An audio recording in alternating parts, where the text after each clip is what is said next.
राधे राधे मित्रों, देखिए एक किताब देखेंगे गीता प्रेस गोरखपुर से आने वाली, और इस किताब का नाम है एक नई बात।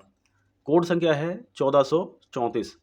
तो कुछ इस प्रकार से ये किताब मिलती है, एक नई बात, जो कि है स्वामी राम सुखदास जी महाराज जी की ये किताब, और इनके द्वारा रचित है। इनकी कुछ प्रवचन आपको मिलेंगे राम सुखदास जी महाराज के। मोटाई देख सकते हैं आप, इतनी सी मोटाई है, पतली सी किताब है, छोटी सी पॉकेट डायरी टाइप। अंदर देखते हैं क्या विशेष है इस किताब में। तो शुरुआत कुछ इस प्रकार से होती है। 1434 नंबर कोड है इसका।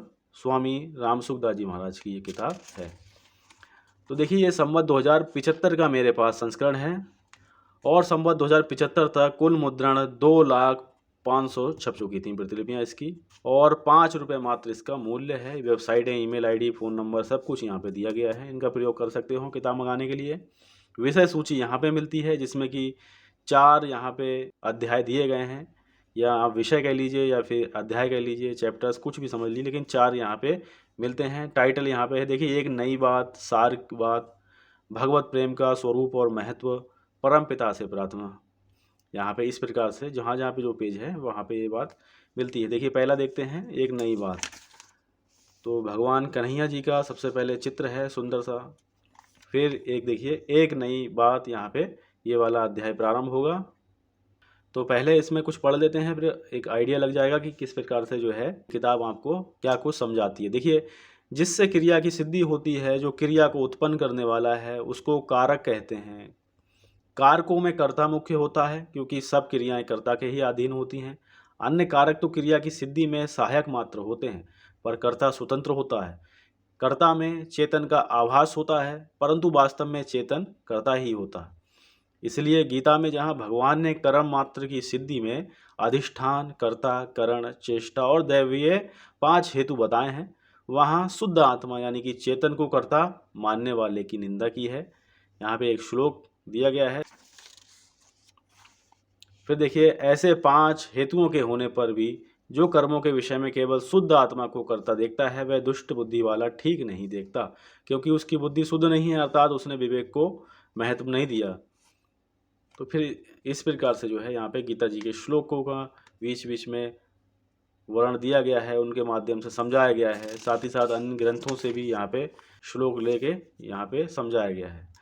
तो एक नई बात ये किताब है, इसमें जो है स्वामी राम सुखदास जी महाराज के प्रवचन आपको मिलते हैं, और अधिकतर जो है आपको श्लोक श्रीमद् भगवत गीता जी के मिलेंगे।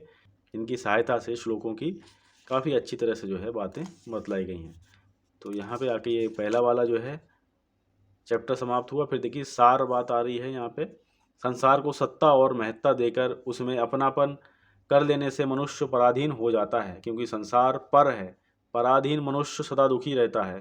पराधीन सपने हूँ सुखू नाही, ये मानस की बालकांड की चौपाई है। वह ऊंच नीच योनियों में भटकता रहता है और दुख पाता रहता है।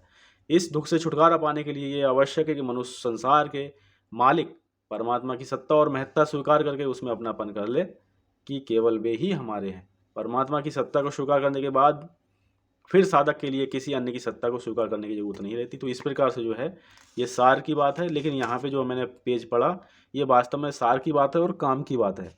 बिल्कुल ही ये बात बिल्कुल सत्य यहाँ पे लिखी गई है कि ऊपर वाले की सत्ता है, हमें उसकी सत्ता को स्वीकार करना चाहिए सच्चे हृदय से।